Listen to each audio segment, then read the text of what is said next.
most B2B websites are thought in a design with the goal of lead gen, and which is I'm gonna try to convert as many people as I can, and I'm gonna try to sell them something at every single page. And that doesn't work anymore because people don't have the time to just read a sales page and nobody wants to be sold anything. So it's about how can we help them consume more information about us in a way for our message to get across. Hey everyone, welcome to On Messaging, a show for B2B product marketers on how to create messaging that resonates with your audience. On the show today, I have Gaspard Pastural, creator of PurpleOceans and a B2B SaaS product marketing consultant. I feel like Gaspard humbled me a lot in this episode. He reframed my questions and came with perspectives on differentiation, sales versus marketing messaging, and how to work with sales in ways I had never considered. During our conversation, you'll learn how to differentiate with relevance instead of features and pricing. Sales and marketing messaging should be aligned but not identical. How to reverse engineer your go-to-market. Why B2B websites should be consumption first and then conversion, and so much more. If you enjoy this podcast, don't forget to subscribe and follow it on your favorite podcast app, YouTube, and Substack. It's the best way to get notified of every new episode. All right, let's jump into the conversation. Gaspard, welcome to the show. Thank you so much for coming on. Thanks for inviting me. Happy to be here. Yeah. So glad that you came. You came as a special recommendation from Gab, who was on the show earlier. He had a lot of great things to say about you, a fellow native French speaker. So we love that. The first Frenchman to come on the show. So thank you so much. We're invading your podcast, man. All the French speakers. Hey, no, I'm all for it. All right, so let's jump in. You are a very prolific creator on LinkedIn. Before we started recording, we were just talking about LinkedIn content and messaging and things like that. But you talk about everything from product messaging to product marketing, go to market, and what you put out is just amazing. I know you also, before we started recording, you said sometimes I'm doing it the day of or the day before. You're not supposed to say it. You're not supposed to say it, Josh. Sorry. Oh no. I'm kidding. Yeah. But what is your process behind that? I mean, how are you intaking information? How do you know what you're going to write about related to messaging? What's your secret? I don't think I'm as prolific as you. You've been sharing so much since the beginning of your podcast, and I'm way behind you. So no, I'm just trying to share what I learn, what I experiment with, and honestly, it is not just out of passion. It's because I get a business out of it. It's a way for me to get some conversation, get some clients. So just trying to share how I think, what I learn, and how I can help people, and in a way that doesn't blend too well, and it really stands out a bit more. That's why I'm trying to have some spiky point of view sometimes. But just trying to help some people out there and get known a bit. Yeah, absolutely. Well, we're going to talk a little bit about some of those spiky or spicy point of views. And one of them you have written on your LinkedIn banner. And let me read it here. It says, how do you differentiate without competing on features and price? Can you fill us in? How do you differentiate without those two things? So it's my 50th version of my banner, so it's been a long journey. Yeah. No, the differentiation is something that every business owner struggles with, especially in the tech space where we have so many different competitors. So nobody is really looking to be different. You're looking to be different in a way that is better. Like by a differentiator, I mean, how can I appear as the best choice? And from what I've seen in the B2B space, which is my space, the B2B SaaS one, is by being the most relevant choice and options out there. So when you're trying to compete on features and pricing, it's actually a quite endless race. You just add more features and you use AI to add even more faster, and competitors do the same. Everyone's copying each other. And with the pricing, you have to compete with offshore competitors as well. So it's really a race, and it never ends. And whereas your goal is not to be the most advanced SaaS out there, because buyers don't buy the best SaaS, they buy the one that's the most relevant for what they're looking to achieve. And that's the misunderstanding that most people have. And because they look at, Salesforce or HubSpot and they think, oh, they're the number one. But even in this crowded space that the CRM space is, There are thousands of different CRMs because everyone is trying to find a gap and how to differentiate. And that goes by being the most relevant for one use case or for one target audience. Yeah, I love it. When you say most relevant, what what exactly do you mean by that? Well, buyers, I mean, everyone was looking to buy user software, is looking to use it for a specific usage, for a specific goal in mind. And we talk about use cases. And when I'm browsing for CRM again, if I'm more sales led, maybe I'm gonna consider Salesforce. If I want to do it for marketing, maybe HubSpot. But that's for enterprise or large companies. In fact, most buyers have a more specific usage or goal, more specific than just sales or marketing. They're trying to have a better lead gen, have a better conversion rate. So it's really a more specific use case. And when I'm looking for the best CRM for my lead gen campaigns, maybe at that point I'm not just gonna consider HubSpot or Salesforce, but maybe niche CRMs like Folk or Breakcold or other solutions that are really more relevant for what I'm trying to achieve. Because even if they are smaller and less established, they are more appropriate to what I'm looking to do because this is their thing, their expertise, this is where they're the greatest at. So it's about positioning in these specific gaps to be the most relevant and becoming the obvious choice. Yeah. I love that. And we on the show, a lot of people have talked about not trying to be everyone to everything. That can be the Salesforce of the world, the HubSpots of the world, where they have all the features. They can compete on price in many ways. If you're trying to be the most relevant and kind of fit that really niche market to kind of get a foothold on it or a subcategory, sounds like that's what you're talking about a lot of. Know who your audience is and be relevant to them and message relevant to them as well. I heard a saying from an American. He was saying, "Where does the huge gorilla sleep?" Okay. And wherever he wants, you can't really compare to the bigger ones. Like they came first. They were really one of the first to establish themselves in this category. And when you're early stage or startups or even at a lower scale, just not an enterprise yet, you're not trying to compete on every single aspect that Salesforce is covering. You're trying to find a way you can beat Salesforce on the specific usage, and that comes by niching down on either the target audience, the use case, some ways, and that's how you can differentiate for this kind of people to increase your conversion rate, your success rates with this specific, again, niche, more than just trying to sound appealing to everyone. You can be average for everyone, but you want to be great for one kind, and that's what makes you actually grow in a way. Yeah. Otherwise, you're gonna just struggle a lot. Yeah, I've seen that. I've worked at companies where we're the gorilla in the space, and definitely makes the marketing and messaging a lot easier, I would say, because everyone knows the brand, everyone knows who you are, and they know generally what you do and what you can solve. But I've also been in a place where working for the one that kind of comes behind the gorilla and picks up the slacks or picks up the beast that gorilla company is overlooking.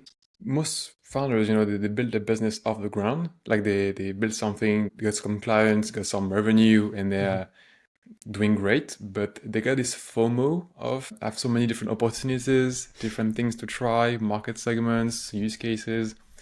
And they believe that one more tactic, one more feature is going to change everything and make them really appealing to customers. But yeah, it's really, the reality is that quality matters more when you want to grow exponentially, because it's better to be great somewhere, and that you can leverage word of mouth, market traction, speeding everything up. Whereas if you want to compete in every direction, you leave room for many, many different competitors, and you actually make you less memorable. So less, less authority, less expertise, less weaker positioning, and weaker messaging. So less conversions or slower, longer sales cycles. Yep. That's why it's difficult at this stage when you have to let go some customers and choose which one you're going to focus on. And it's the stage where you have to make the hard choice. But once you make it, you usually have an exponential result afterward. Yeah. There's such a negative downward flow of FOMO. Like you have the FOMO of, I mean, you just listed all those things out of like FOMO, let's make it available and specific and relevant to everyone. Let's have all these features. Let's do all this stuff. Let's message it as if we're an all-in-one platform. And then the downward impact is it makes the positioning really weak. It makes messaging really difficult. It makes what category do we put ourselves in very confusing. And if it's all of that is difficult to do and confusing internally for the product marketers, just think about how it is for someone who is looking for what your product or service solves, or any buyer. They come in and they're like, I don't even know what this does. I'm on their homepage. I don't even know what this does. I've already spent, 15 seconds here. And then people are going to leave if it's not specific and relevant to them, kind of we started off with. What does most relevant mean? So I love this. I love this rabbit hole that we've gotten into. Well, the difference is a way to get a first foot in the door, like for consultant like myself. Like it's something business owners, salespeople, the ones who internally have the power to decide on the direction to take, they realize this pain point of the lack of differentiation. And then they realize, okay, it's actually a business strategy of pivoting maybe, finding the right angle. And yeah, so it's more about marketing your difference in a way that shows how unique your value is, more than just saying we're different or we are the best, or it's a way to re-express why you're different in a way that's better for the customers. And make it obvious. Otherwise, if you have to explain afterward, you can't fix it. It's something you prepare beforehand. It's really about making it obvious why you're different, and that's really the key. And that's a bit frustrating to see how so many different entrepreneurs don't realize it yet, but I'm trying to help them on that part. Yeah, that's awesome. I love it, Gaspard. All right, so let's jump into another topic here. You've talked about how sales and marketing messaging should be aligned, but not identical. I thought that was an interesting take. Can you break that down for us a little bit? And what are maybe some of the common pitfalls that companies fall into in trying to unify both of them together? I'm going to talk more in my space, so the B2B part, but we all have this pressure for results, like to get some leads, clients, etc. So in that way, sales is faster because it's the one-on-one human interaction, and that's really the fastest way to get some clients. But by putting this pressure on marketers as well, they end up copying the sales part. And that doesn't resonate with anyone, because the way you talk in sales and when you're on the website, it's not the same at all. I'm going to give you an example. I have an analogy that I like to do. Yeah. And maybe Josh, what's your official job title? My official job title? Yeah. Product marketing manager. How would you explain it to a stranger on the streets? Your parents, your colleague, boss, and someone from another industry at the same time? At the same time. At the same time.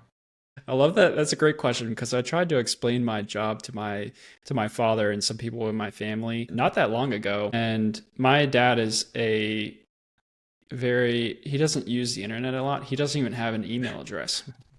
He worked a blue collar job. He never needed any of those things. So when I tried to explain it, it's more just kind of marketing in general of like, I work for a technology company and we have a contact center as a service, and I try to get people interested in the product, relevant people interested in buying the product. It's a nice way to put it. It's very basic. I mean, Fair enough. But you see that you do it for one person. So you adapted your way to talk as you would in a sales call, because you have one person in front of you. But in the marketing, I would really ask you to talk to all of these different people at the same time. How to explain to your boss, colleague, and father and friends, that would be a mess. Yeah. So that's one of the key difference between the sales and marketing, how many people and who you actually talk to. Then comes the channel, because of course, even if you talk to one person, if you send a text over a voice note or a tweet, something, everything impacts how you talk. So that's who and how, and that's really the difference. If you're talking to a crowd, they are looking at the screen, that's more efficient than if you were shouting, hey, that is what I do. And the last one would be the intent. Like who are these people that you are talking to? What are they expecting from you? Are they actually waiting for your pitch, for your explanation, or are they not? Are they just a stranger on the street and you just see Joe shouting, "Hey, I'm a product marketer," or did they actively ask you beforehand for an interview, "Hey, what's your job?" So when you have all of these three components, who, how, and the intent, it really influences. And when I try to separate in two categories, would be the sales and marketing, because people wouldn't listen to me if I just said, "Oh, compare it to the stranger," etc. But when you compare it to really job functions, sales and marketing, sales is 1-to-1, and you adapt it, and you can adapt depending on response, see as it goes, and really segment it, really personalized. And when you do marketing, it's really, you don't have the choice of the intent, of the channel, of the even the targets. It's really a whole mess to just try to find a way to segment this into different parts of your message. Yeah. So in the end, the messaging is the same because you're trying to convey the same message, the same core elements, but the way you articulate it really depends because it's not the same channel, nor the same way to explain it. Like, I don't know if that's clear enough and explain like this, but that's an analogy I like to do. Yeah, The I job think that's titles and really everything. good. It's sales 1-to-1, marketing 1-to-many, and there's a lot of nuance across both. Sounds like what you're saying, and there's a lot of nuance in who you're speaking to 1-to-1, but you kind of have that overarching message of where just directionally where you're going. And then same with marketing, depending on the channel, you still have that overarching message and direction that you're going, but there's going to be a little bit of nuance depending on the channel that the messaging is going out in. Does that sound right? Did I sum it up okay? That sounded perfect. Awesome. Yeah, but like the sales part, the hard part is to get into a conversation. Like once Yes. you have someone to reply, then the sales does this magic. It's try to shape the intent, find a way, and you can adapt your speech to what you see as a response, how people react, how they're interested, how the conversation keeps going. That's really the power of sales, to be that relevant, because you can really be super precise about what you do and how to present it. And in marketing, a challenge is to find a way to keep the right intention from the readers and adapt it per channel, and to segment as much as possible to really be as relevant as you can. Like, from the home page is really something people talk a lot about on LinkedIn. And on the home page is really important because everyone sees it, and you have to make a choice. Who are we going to talk about? Who are we going to address? How are we going to present it? How can we redirect people toward the pages that are most suited for them? Yeah. It's really the whole different, as you said, the arc. When you try to organize and redirect people to see the best way your message is for them, and the sale is more, how can I get a first contact and then just go with the flow. Yeah. What's your advice on getting the right and relevant messages to the sales team so they know kind of like what they need to be saying and the direction that they need to be going messaging wise? And how much, and I have a second question to that, of how much freedom or nuance do you let the sales team have in your messaging? Because if you give too much, it might be that they go completely off board and it's not relevant to what the overarching narrative and message is for the company. So could you dive into both those a little bit? That's funny how you said, how much do you let the sales some space, whereas they are the expert in conversation in shifting it to sell. This is their job. They are better than us marketers at this. Then we have to recognize it somehow. So it's more about how can we help them into this conversation so they have enough knowledge and support to get most out of it. Yeah. So by doing so, it's when you go back to the differentiation part, when you have a clear ICP, a clear target customer profile, and you really understand really in depth the situation of your prospect, then the sales knows how to articulate the problem in response, because with the experience, it's how they learn how to shape things. And so my goal is not really to force them into a box, into some a case or protocol. It's more, how can we together, we know that this prospect is matching this situation that we know very well. What's the best way to present a solution? And usually it comes with the use case. Okay, this prospect is looking to achieve this. We have seen this in the first pre-sale call. So now we're going to present it this way, because as we know from experience, that's what our prospects are looking to achieve. And this is where we have the wow moment with our difference. Yeah. And then, of course, all the thing that comes to comparison, and the sales process can be quite tedious and long when you have enterprise sales, for example. Yeah. So I have to help them. Okay, at this stage, they're comparing us to who? Okay, how can we show we are better than this, etc. And it's really a teamwork. I don't really like the approach of saying marketers should guide sales. It's a teamwork. They have the expertise. The one challenge is to help them take a step back. Because when even marketers, when you're in your day-to-day and just having calls and calls and calls, you don't really want to waste some time into just getting a step back, maybe create a new PDF or something. And that's where product marketers have this overview that can be interesting in enablement. They have the whole picture. They can see the end-to-end and even with the product teams for the retention afterward. So it's really how to bridge over all these silos of information and have the best support in order for the sales team to excel and not just give direction and force them because they won't follow it anyway. I mean, most people don't like being told what to do. Yeah, and everyone, even marketers who claim to do to know everything. Yeah, we definitely don't know everything, that's for sure. Nobody Especially knows. from the sales side. I mean, like you said, they're having conversations they're in the market, they're having conversations with potential buyers all day long. They're going to know them typically really, really well. And they're good people for us product marketers to go to and get an idea of like, hey, what are the pain points that are coming up? What are the use cases that are coming up? And like you said, I think you've reframed that really well of it's not trying to direct the sales team in a way to speak, but working together of, hey, I can provide you with answers to use cases and differentiation and how we can be competitors and how we're most relevant to this buyer and this specific, the nuance to each different company that's coming in and looking for the service. That's where product marketing and sales can really kind of take off. Usually the sales team are the best source of information when it comes to enablement. They are the one that knows the questions people usually ask. They have the one that knows which competitors or alternatives we are being compared to. So they are really the number one source of insight in terms of customer acquisition, usually, because they have this quality feedback that we don't when you do marketing and when we do operations like campaign, etc. Sure. It's all about alignment, and that's why messaging really relies on alignment internally, and then of course in terms of appearance on your branding. But messaging is really, in the end, really a structure challenge most of the time. How do information flows and is leveraged in order to improve what we do, and that's really the whole thing. Yeah. If you can have really good messaging, but if it's just living in a document in some type of like SharePoint or shared folder and not actually out there and being consistently spread across many channels and through sales and marketing and product marketing, customer success, then what's the point? It sits around and you paid a lot for this if you hired a consultant for it. But the goal is more like to make it useful and, as you said, not in the Google Drive somewhere sleeping, but actually useful.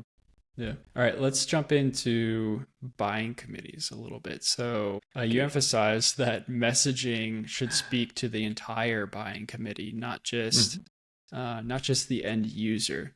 How should marketers structure their messaging so it resonates with all the stakeholders? So it really depends on the size of the buying committees. Of course, it will depend on who your target or customers are. Maybe you don't really actually have a buying committee. Maybe it's just one person or a small team. Yeah.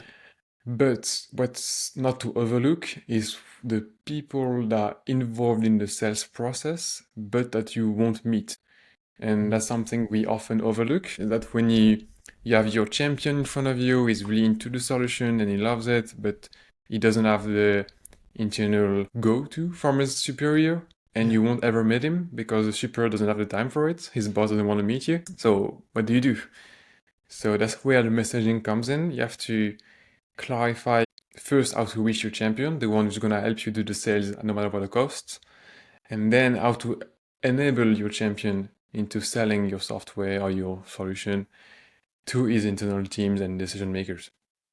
So the simplest way to do so is first to provide the right element to the right people. So on your website, I'm a big fan of persona-based pages, like pages for for the sales team, pages for the marketing teams, for the CFO, for anyone who will be involved. So you can communicate your value in a way that makes sense for their job titles, for the expertise. And then you can, it really depend on your industry. You can find your play around and, get some document resources to share internally, some use cases that will involve also the stakeholders in terms of how we will have visibility on the work that's been done. You have different ways to play around and see it. Just don't overlook that you have a champion and the end users and the ones who are going to say yes or no, but there's also the older people who are going to influence it, maybe block you somehow. So it's really about just not overlooking all of these people that will be in the sales cycle, even if you don't see them. You talked about persona-based website pages. Could you maybe kind of talk through what would a structure of that page look like? I know I'm asking you this off the spot, but is there maybe a certain structure that comes to mind with that? And what are some of the things that you're talking about on those persona pages? I'll answer that question because it will be different for every industry and company, but I will answer it on the website structure. Yeah, go ahead. Because most B2B websites are thought in a designed with the goal of lead gen, and which is I'm gonna try to convert as many people as I can, and I'm gonna try to sell them something at every single page. And that doesn't work anymore because people don't have the time to just read a sales page and nobody wants to be sold anything. So it's about how can we help them consume more information about us in a way for our message to get across. That's, for example, when you have the homepage, you show your main value proposition, the hero and the problem, etc. Then your goal is to show the most relevant information to every single visitor.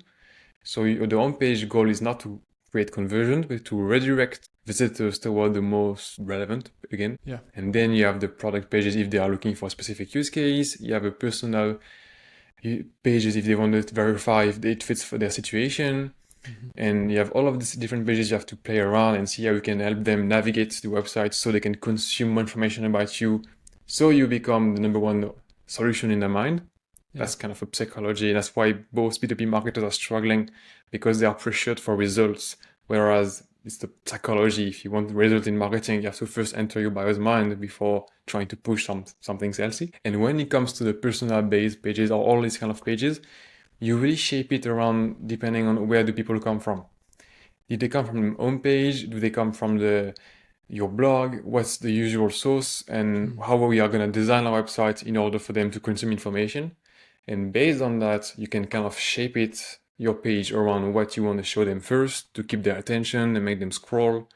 So there is no particular structure. Otherwise, you have some, of course, UX design rules that you have to follow to match what they're used to. Of course, the title and the first page, maybe the problem section or something. But it's really about matching the whole information consumption flow, like the journey.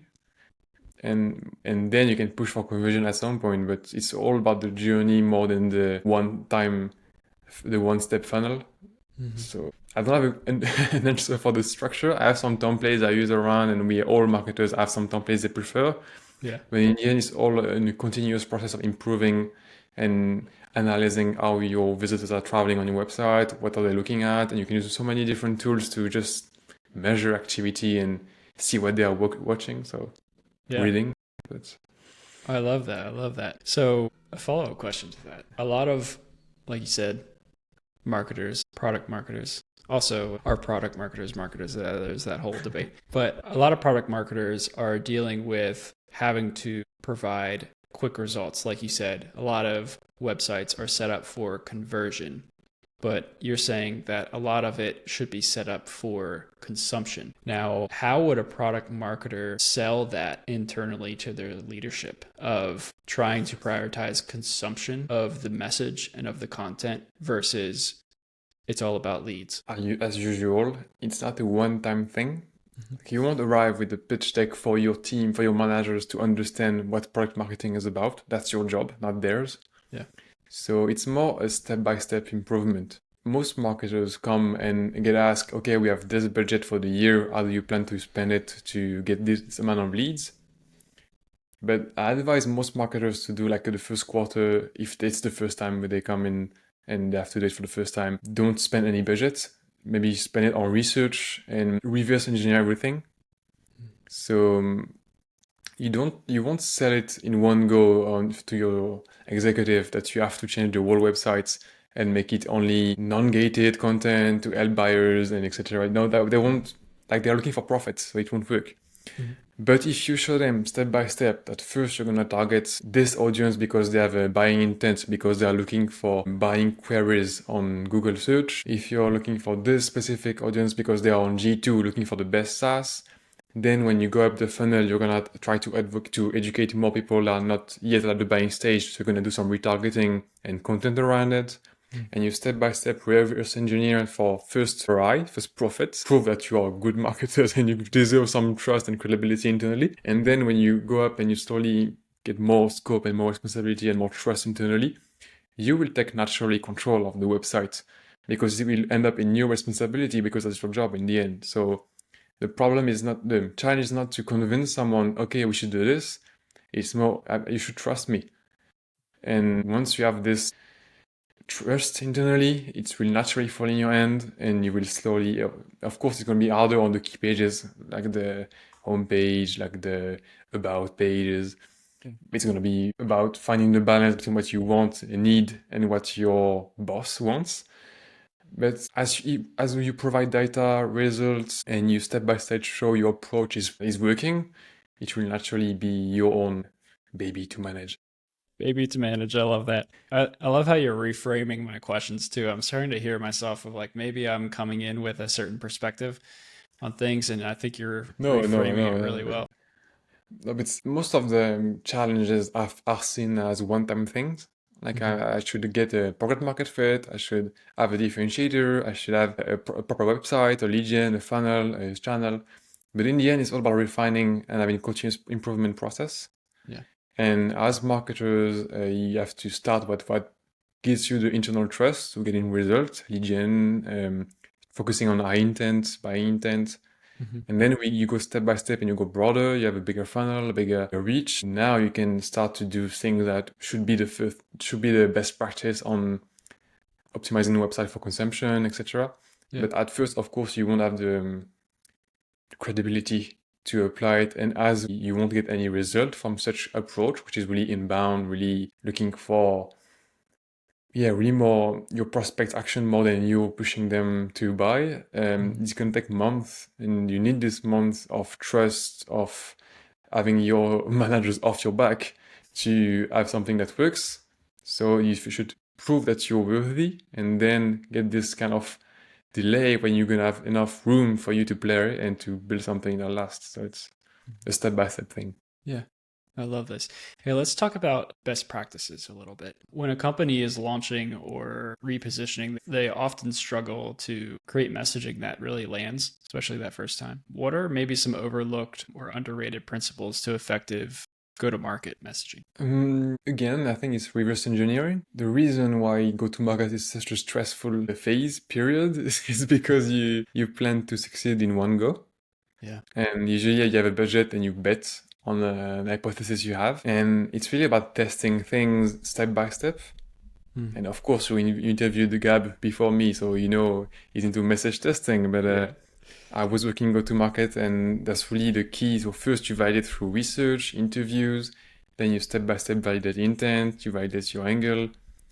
And then at some point you will have something that works, but you shouldn't bet it on some hypothesis. You should validate it as you go. So in go-to-market, you maybe have to reframe it for you to answer your question.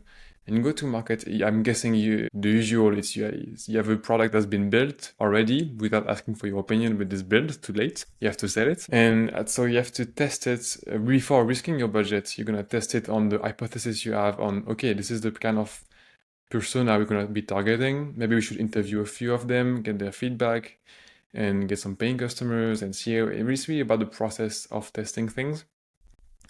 So how to get a good messaging is to have a nice test process and a backlog to record every test you do, so it doesn't fall in just, we've tested it last year with someone who left us and we don't know what we did. So it's really about having a strong backlog and experimenting and learning as you go, but not betting everything on one go.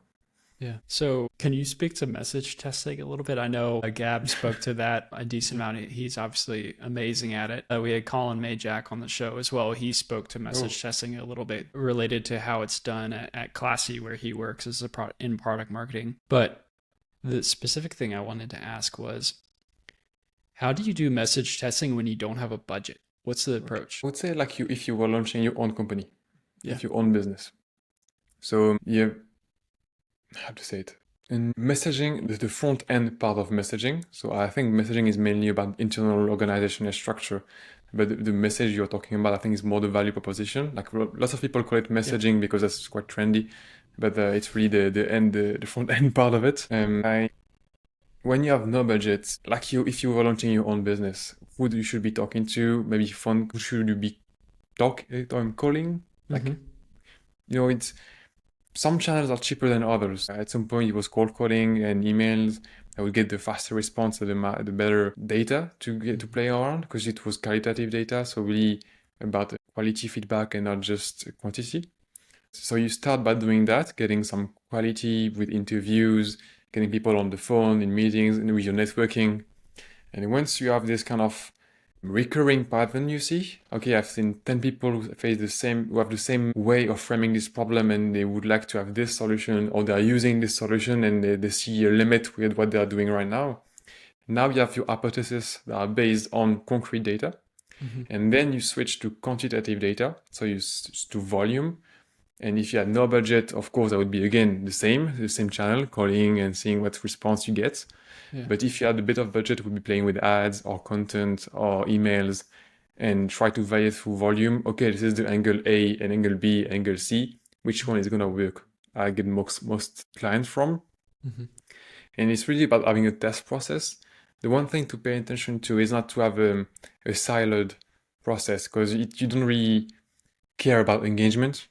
Like you could have some information, you could have the force metric, like the engagement would be like, oh, if I frame this problem around AI, I'm going to get some clicks.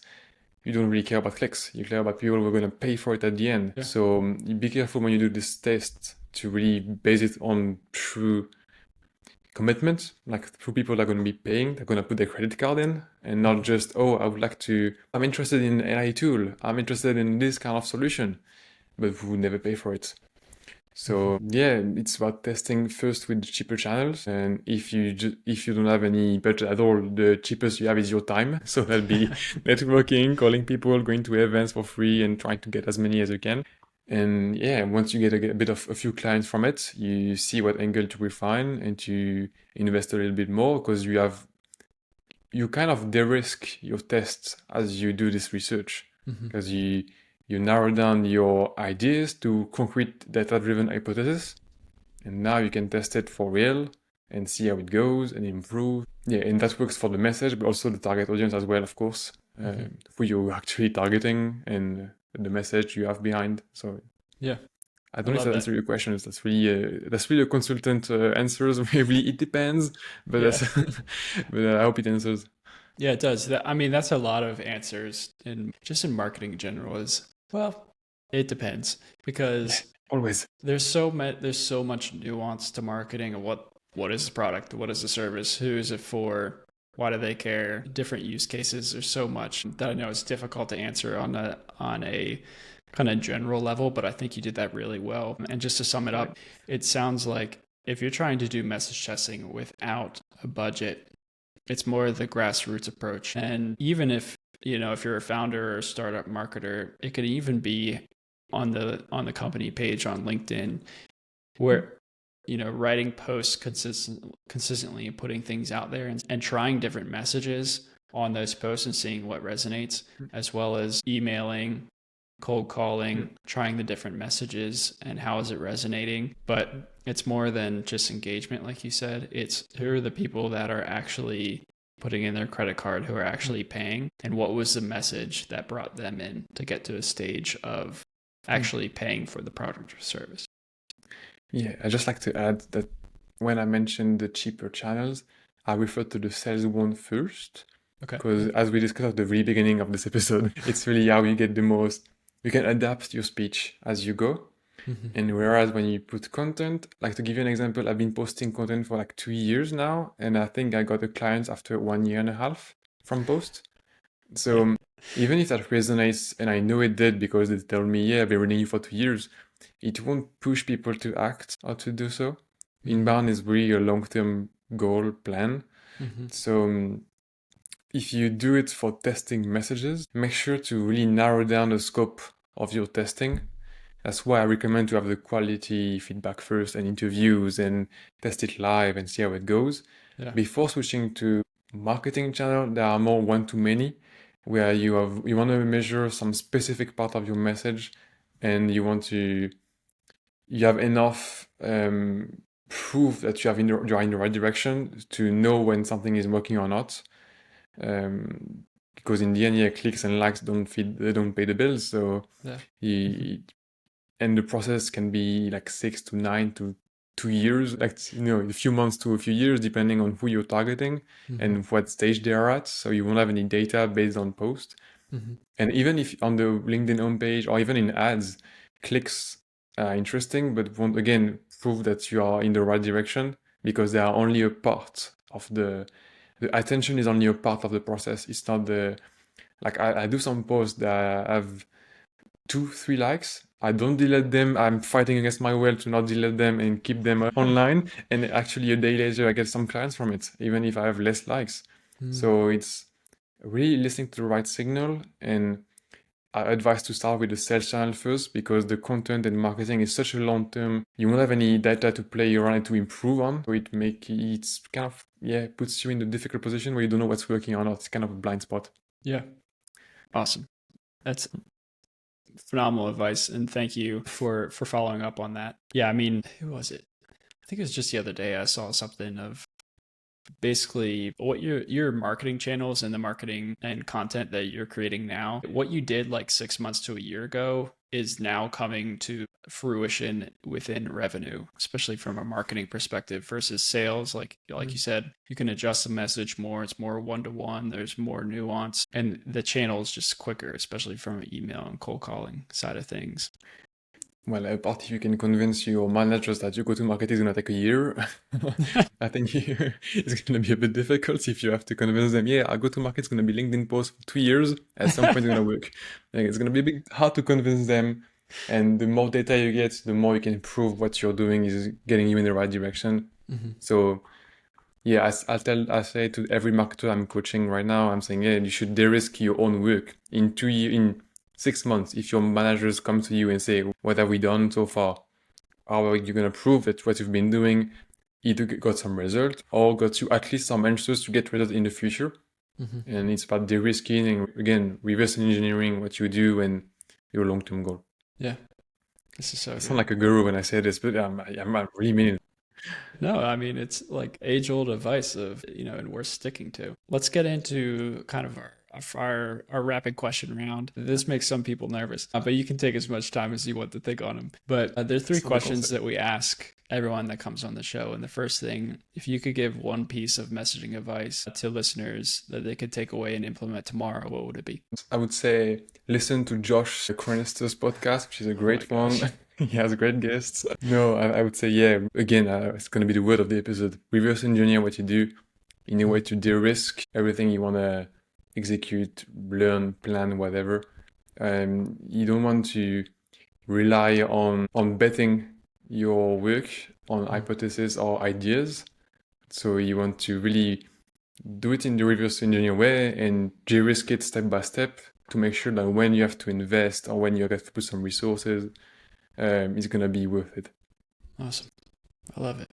All right, this is more of a personal question, but if you could put it into a single sentence, what is living all about?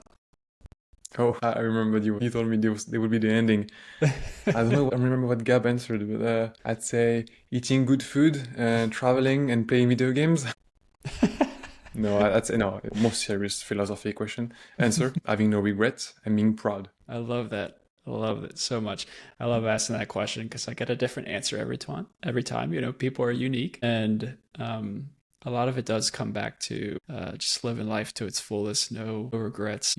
Continue to move forward, experiences. So thank you. Well, you invite people that build their own business, so I'm guessing they all have the same mindset as well, maybe. I don't know. And what's your answers to this? Did you answer it? You're the first person that has asked me. What? I don't even know what episode we are in. I know you published it the second one recently, but which one? Which number am I? I think you might be the 13th person that has come on the show. I'm the first. Nice. I'm the first to ask you this. So I want to hear your answer.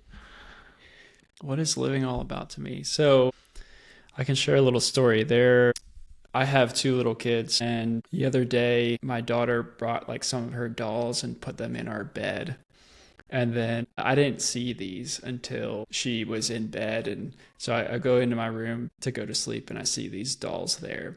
She didn't tell us about them. I didn't know they're there, but it's just like a pleasant surprise of like, and made me kind of take a step back of like, there's going to be one day where I don't get these present surprises spread throughout the house that my kids leave for us. And that made me think of like, just being present in the moment. And it made me think I need to be present in the moment with my kids and with my wife and with my friends and just with anyone who I'm having a conversation with. So to me, living is all about being present in the moment with the people that you are sharing life with right now. Well, that's a beautiful way to end the episode. That's a beautiful. That leaves me in a dreamy, relaxed way. Oh, Josh. Well, that's so cute. Well, thank you. Thank you. Yeah, I don't know. I mean, it's a tough question to answer too. You can go in a lot of different directions. And yeah, I think, to me, it's just being present. But I one like your last answer. question. I think everyone has his own answer, so I like yours. And Yeah. everyone has, I mean, there is no wrong way, I think. No, there's no wrong answer here. It's unique to each person. That's why I love to ask it. All right. If listeners found what you shared today valuable, what's one thing they can do to lift you up, and where can they find you? Well, I'm gonna put the PayPal on the link, and I'm just sharing on LinkedIn what I learn and what I do with my clients. So maybe if you can check out what I do, follow if you like it, but I don't force anyone. So just check out what I post. And I'm trying to get back into the habit of writing longer content. So I'm trying to restart my newsletter. I have a few essays coming out. Cool. So yeah, same as they are on my profile. So Gaspard Pastural on LinkedIn. You can say it with the American accent. I won't punish you. But yes, that's about it. LinkedIn. That makes me embarrassed. I probably pronounce it just horribly. It's just my American accent is just so boring compared to everything else. Oh no, I like it. Half of my clients are Americans. I'm used to it. You're used to it. Yeah, that's hilarious. Well, Gaspard, thank you so much for coming on the show, man. It was an amazing conversation. And like I said to start the episode as well, you put amazing advice out there related to messaging, especially on LinkedIn. And I've read some of your newsletter and excited to see that some new stuff coming out there. So thank you so much for coming on. It was great having you. Thanks a lot for the invite. I had a great moment. That was fun. I should do more podcasts. Yeah. And yeah, so thanks again, Josh. It was lovely, and I hope it was interesting for the listeners. Yeah, I think so. All right. Bye-bye, everyone.